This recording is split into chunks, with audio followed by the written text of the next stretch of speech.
ya shughuli zetu za leo ilikuwa ifuate hoja ya serikali, lakini mtakumbuka jana wakati wa kuhitimisha hoja hapa ya ofisi ya Rais TAMISEMI kuhusu makadirio ya mapato na matumizi kwa mwaka wa fedha 2025-2026, niliahidi kwamba tutapata nafasi ya kusikiliza majibu ya Mheshimiwa Waziri kuhusu tuhuma alizokuwa amezitoa Mheshimiwa Gambo. Kwa hivyo nitampa Mheshimiwa Waziri wa Nchi Ofisi ya Rais TAMISEMI atoe huo ufafanuzi, kisha tutaendelea na ratiba yetu. Mheshimiwa Omar Mchengero.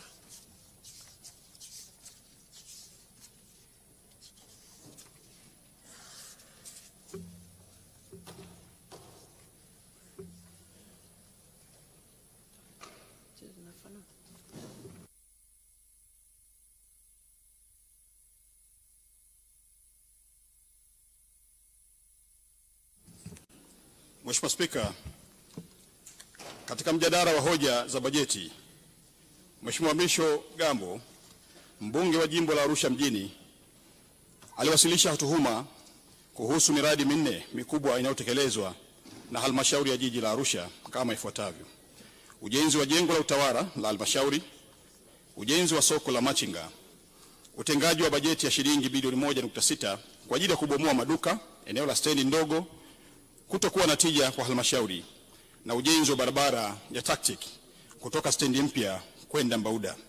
Mheshimiwa Spika, naomba nichukue nafasi hii kutoa ufafanuzi katika hoja zote nne kama ifuatavyo. Mheshimiwa Spika, ujenzi wa jengo la utawala la halmashauri ya jiji la Arusha, kwa heshima ya bunge hili na kwa maslahi mapana ya taifa, ninaomba kuweka bayana ukweli wa hoja hii kama ifuatavyo. Kuhusu ujenzi wa jengo la utawala wa jiji la Arusha, ambapo alitoa tuhuma nzito dhidi ya utekelezaji wa ujenzi wa jengo hilo, akidai kuwepo kwa ongezeko lisilo halali la takriban shilingi bilioni 8 pamoja na madai ya mchanganyiko wa vipimo vya BOQ uliosababisha malipo ya fedha isiyostahili. Mheshimiwa Spika, mradi wa jengo la utawala ulianza mwaka 2019. Wakati huo Mheshimiwa Mrisho Gambo akiwa mkuu wa mkoa wa Arusha kama msimamizi mkuu. Ujenzi ulifanyika kwa njia ya force account na baadaye ukahama kutoka force account na kuingia kwa mkandarasi. Akapatikana mkandarasi mshauri ambaye akasaidia kupatikana kwa mkandarasi wa ujenzi Mheshimiwa Mrisho Gambo akiwa mbunge. Hii yote ilitokana na malumbano yaliyokuwepo kati ya Mheshimiwa mbunge na baraza la madiwani na aliyekuwa mkuu wa mkoa wakati huo, Mheshimiwa John Mongera. Malumbano hayo yalipelekea mradi kusimama kwa muda mrefu mpaka mwaka 2023 baada ya Mheshimiwa Waziri Mkuu kuingilia kati na baadhi ya watumishi kushtakiwa. Kamati ya fedha, mbunge alikuwa ni mjumbe wa kamati ya fedha wakati huo, hakushiriki kikao husika kwa ruhusa, lakini posho alichukua. Hii ilikuwa ni mwaka 2023. Ikampa mkandarasi ndugu Tribe Construction, lakini hakuweza kuendelea na kazi tena. Ikatokea malumbano baina ya mkandarasi na kazi ikaanza tena upya mwezi wa 4 mwaka 2024 na kuomba kulipwa malipo ya awali. Ndio jengo likaanza kujengwa na sasa lipo gorofa ya 6. Mpaka sasa, Mheshimiwa Spika, mkandarasi amekwisha lipwa hati 2 pamoja na malipo ya awali. Jumla ya hati zote mbili ni shilingi bilioni 1 na milioni 200. Pamoja na malipo ya awali, jumla inakuwa ni shilingi bilioni 2 na milioni 200. Na jengo lipo gorofa ya 6 na kilicholipwa mpaka sasa ni kidogo kulingana na uhalisia wa jengo mpaka hivi sasa. Hivyo mkandarasi analipwa malipo yake kwa kazi alizofanya, zikihakikiwa pia na mhandisi wa jiji kwa kazi zilizofanyika tu. Mheshimiwa Spika, kwa ujenzi unaofanywa na mkandarasi mshauri huandaa hati ya malipo kulingana na kazi iliyofanyika. Hivyo basi hakuna fedha ya serikali iliyoibiwa mpaka sasa. Nasisitiza, hakuna fedha ya serikali iliyoibiwa mpaka sasa.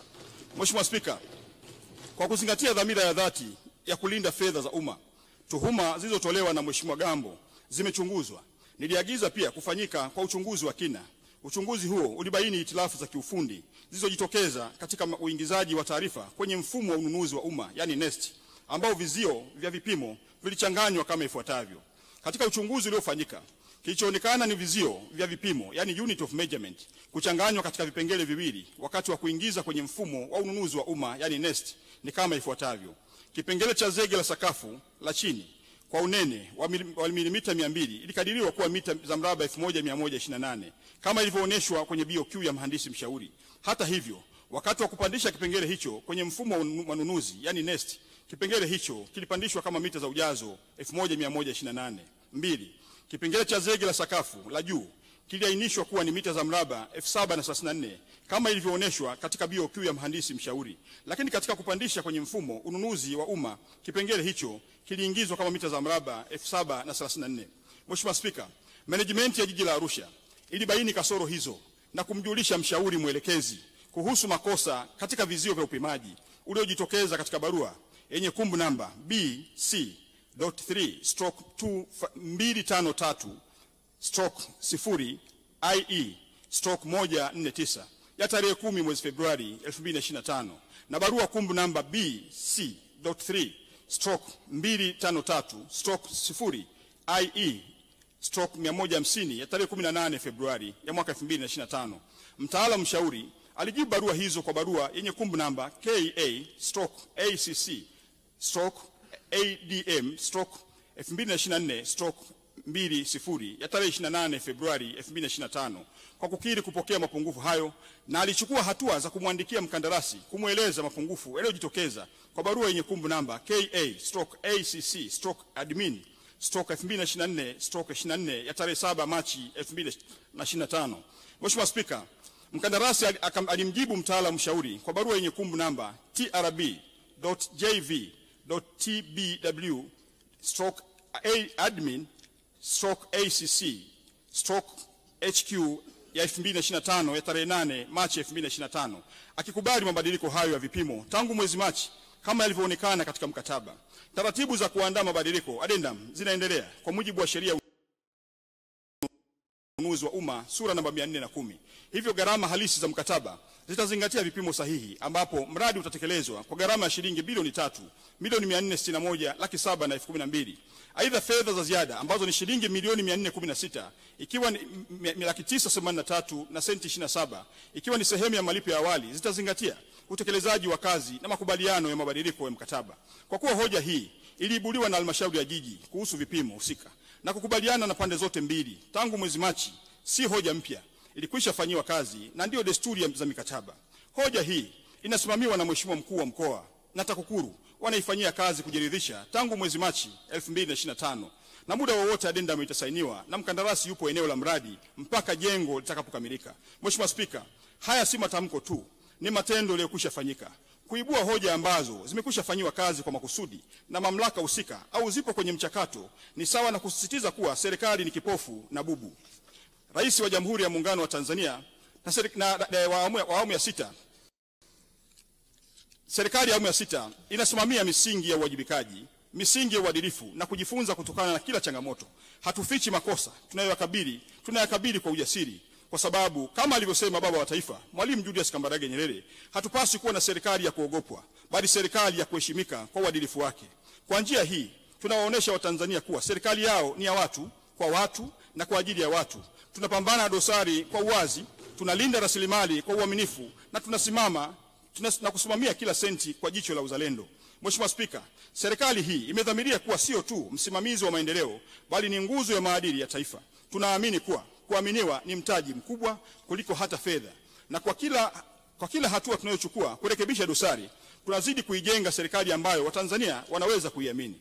Serikali inayosema kweli inachukua hatua, na hatua hizi zilizokwisha chukuliwa. Mheshimiwa Spika, niruhusu nisisitize tena, hakuna mahala popote katika taarifa niliyoletewa inayoonyesha kuwa shilingi bilioni 8 italiwa, na kwa kuwa mkataba ni mchakato, ni mwendelezo wa kazi, thamani halisi itaendelea kubaki kuwa kwa mujibu wa marekebisho ya mkataba, na hakuna senti wa Tanzania itakayoliwa baada ya kukamilika kwa mkataba. Mheshimiwa Spika, ningependa kukumbusha bunge lako tukufu kuwa masuala yote ya maendeleo huanzia kwenye kamati ya maendeleo ya kata, kamati za kisekta za halmashauri na mwisho baraza la madiwani, ambapo sisi wabunge ni wajumbe kote huko. Kama miongoni mwetu kuna kitu hujaridhika, turejee kwenye halmashauri zetu, kwenye vikao vya kisheria, kwenda kupata ufafanuzi zaidi wa jambo mahususi ambalo hatujalielewa sisi kama wabunge. Katika hoja hii pia Mheshimiwa mbunge alisisitiza kuwa kuna wafanyakazi hawakuchukuliwa hatua kabisa. Waziri Mkuu wa Jamhuri ya Muungano wa Tanzania na utekelezaji wake kufanywa na ofisi ya mdhibiti na mkaguzi mkuu wa hesabu ya serikali, yani CAG, aliyebaini mapungufu ya kiutaratibu. Na baada ya mapendekezo ya kisheria, watumishi 6 walishtakiwa, lakini zaidi kulikuwa pia na kesi 3 za jinai za uhujumu uchumi zilizosajiliwa na mahakama dhidi ya baadhi ya watumishi, na baadhi ya watumishi watatu kati yao waliwekwa rumande kwa takriban miaka 2 kabla ya kufutiwa kesi kwa maamuzi ya mahakama ya rufani kanda ya Arusha tarehe 16 Februari 2024 kupitia rufaa namba 116 ya mwaka 2023. Kesi nyingine ziliondolewa na mahakama kwa mujibu wa kifungu cha 91 kifungu kidogo cha kwanza cha sheria ya mwenendo wa jinai sura ya 20.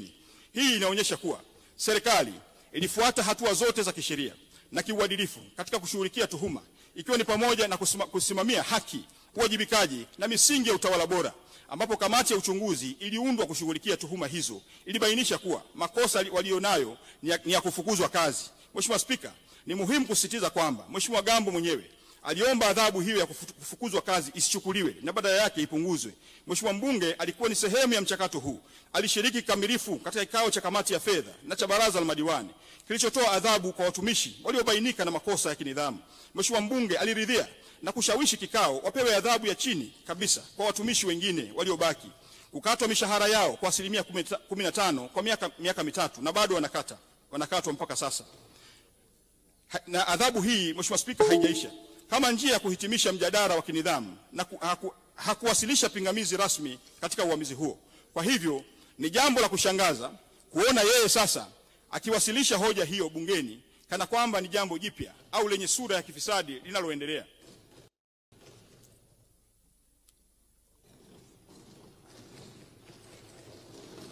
Kuhusu ujenzi wa soko la machinga. Mheshimiwa Spika, kuhusu ujenzi wa soko la machinga, kiasi cha shilingi milioni 500 kutotumika hadi sasa.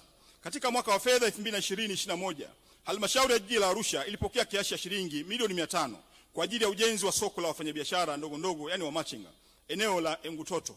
Baada ya mapokezi ya fedha, taratibu za utekelezaji wa miradi zilianza, ikiwa ni pamoja na kutaarifu vikao rasmi kuhusu mapokezi ya fedha hizo na madhumuni ya serikali ya kujenga soko hilo katika eneo la Engutoto.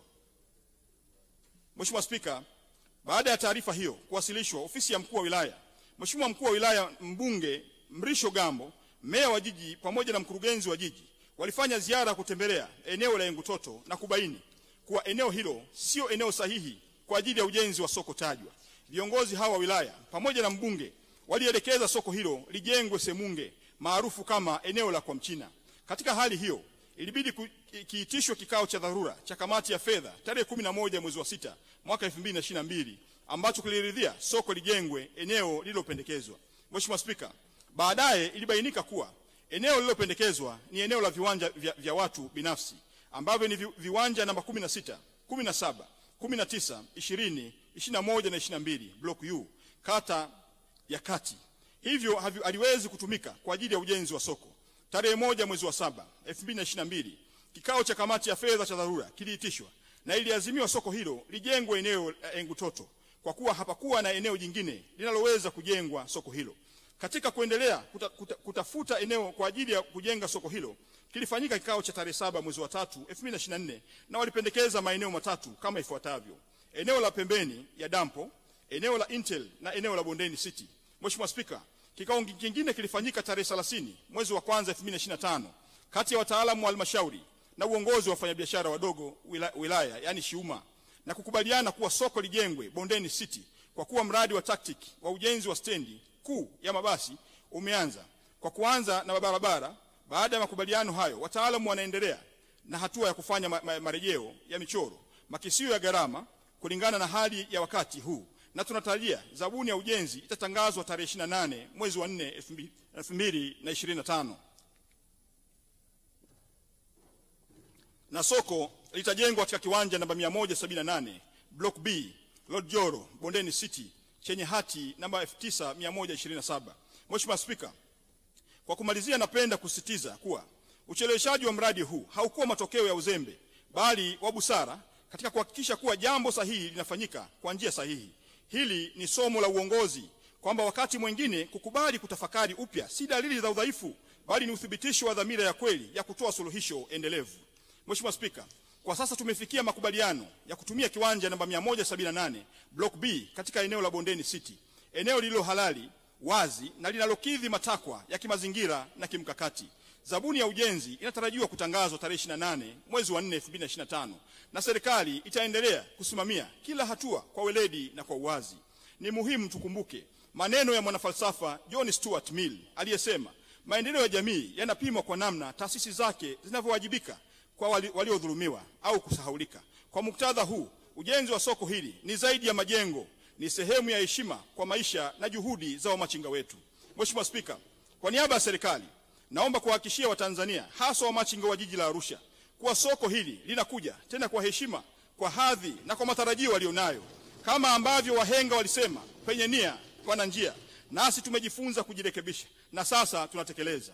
Utengaji wa bajeti ya shilingi bilioni 1.6 kwa ajili ya kubomoa maduka eneo la stendi ndogo kutokuwa na tija kwa halmashauri. Mheshimiwa Spika, katika mwaka wa fedha 2025-2026, halmashauri ya jiji la Arusha imetenga kiasi cha shilingi bilioni 1.6 kwa ajili ya ujenzi wa maduka ya kisasa katika eneo la stendi ndogo. Fedha hizi hazikulengwa kwa ajili ya ubomoaji pekee. Nasisitiza, fedha hizi hazikutengwa kwa ajili ya ubomoaji pekee kama ambavyo Mheshimiwa mbunge amesisitiza kwenye bunge lako hili, bali kwa utekelezaji wa mradi wa maendeleo unaolenga kubadilisha taswira ya eneo hilo kuwa eneo la kisasa kabisa.